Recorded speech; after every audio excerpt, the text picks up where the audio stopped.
بسم اللہ الرحمن الرحیم۔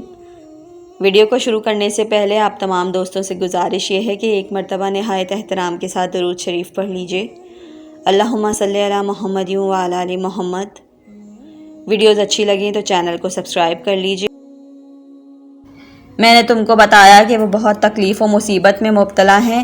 میں نے ان پر رحم کیا اور میں نے خواہش کی کہ تم بارش کی دعا کرو تاکہ میں ان کے لیے پانی برساؤں، لیکن تم نے دعا کرنے سے بخل کیا، اس لیے کہ میں نے تم کو بھوک کا مزہ چکھایا جس سے تم کو صبر نہ ہو سکا اور فریاد کرنے لگے۔ اب اس غار سے باہر نکلو اور اپنی روزی تلاش کرو۔ میں نے تم کو تمہارے حال پر چھوڑ دیا کہ خود اپنی روزی کی فکر کرو۔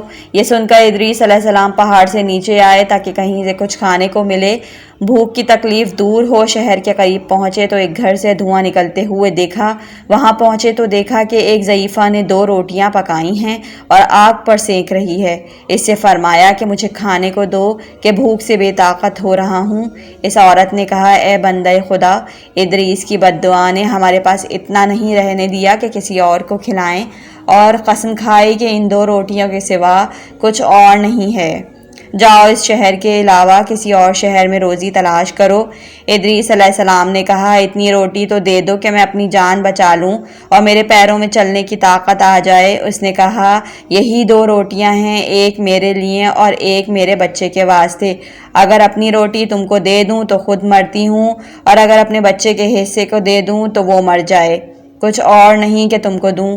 ادریس علیہ السلام نے کہا، تمہارا لڑکا چھوٹا ہے، اس کے لیے آدھی روٹی کافی ہوگی، آدھی میرے واسطے کافی ہے جس کے سبب زندہ رہ جاؤں گا۔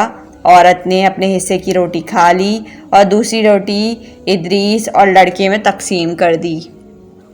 لڑکے نے جب یہ دیکھا کہ ادریس اس کے حصے کی روٹی میں سے کھا رہے ہیں، رونے لگا اور اس قدر مضطرب ہوا کہ مر گیا۔ عورت بولی کہ اے شخص، تو نے میرے بیٹے کو مار ڈالا۔ حضرت ادریس علیہ السلام نے فرمایا، گھبرا مت، میں اس کو خدا کے حکم سے زندہ کیے دیتا ہوں۔ یہ کہہ کر لڑکے کے دونوں بازو اپنے دونوں ہاتھوں سے پکڑ کر بولے، اے روح جو اس فرزند کے جسم سے نکل چکی ہے، بحکم خدا پھر اس کے بدن میں واپس آ جا، میں ادریس ہوں، خدا کا پیغمبر۔ وہ لڑکا فوراً زندہ ہو گیا۔ عورت نے جو یہ دیکھا بولی، میں گواہی دیتی ہوں کہ آپ ادریس پیغمبر علیہ السلام ہیں، اور باہر نکل کر شور مچانے لگی کہ شہر والوں مبارک ہو اور تکلیف و مصیبت سے نجات کی خوشخبری ہو کہ ادریس تمہارے شہر میں آ گئے ہیں۔ حضرت ادریس علیہ السلام وہاں سے نکل کر اس ظالم بادشاہ اول کے مقام پر پہنچے جو ایک ٹیلے پر تھا۔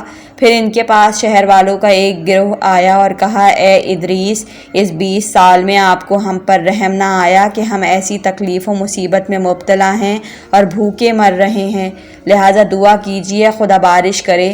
ادریس نے کہا، اس وقت تک دعا نہ کروں گا جب تک یہ تمہارا بادشاہ جبار اور تمہارے تمام شہر والے ننگے پیر اور پیدل میرے پاس آ کر التجا نہ کریں۔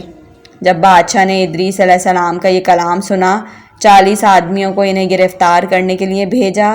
وہ جب ادریس کے پاس پہنچے، حضرت نے ان پر نفرین کی، وہ سب مر گئے۔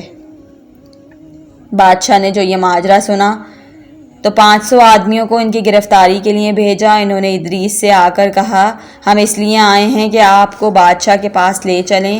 حضرت ادریس علیہ السلام نے فرمایا کہ ان 40 آدمیوں کو دیکھو جو تم سے پہلے مجھے لے جانے کے لیے آئے تھے کہ کس طرح مرے ہوئے پڑے ہیں۔ اگر تم لوگ واپس نہ جاؤ گے تو تمہارا بھی یہی حشر ہوگا۔ انہوں نے کہا، اے ادریس علیہ السلام، 20 سال سے ہم کو بھوک میں مبتلا کر رکھا ہے اور اب ہم پر نفرین کرتے ہو، تمہارے دل میں رحم نہیں ہے؟ ادریس علیہ السلام نے فرمایا، میں اس جبار کے پاس نہیں جاؤں گا اور نہ بارش کی دعا کروں گا جب تک وہ اور تمام شہر والے پیادہ اور ننگے پیر میرے پاس نہ آئیں گے۔ یہ سن کر وہ لوگ بادشاہ کے پاس واپس گئے اور ادریس علیہ السلام کا قول بیان کیا اور التجا کی تو وہ اہل شہر کے ادریس علیہ السلام کے پاس آیا اور سب نے کھڑے ہو کر عاجزی سے التجا کی کہ وہ خدا سے بارش کی دعا کریں۔ ادریس علیہ السلام نے منظور کیا اور خدا سے دعا کی کہ بارش کرے۔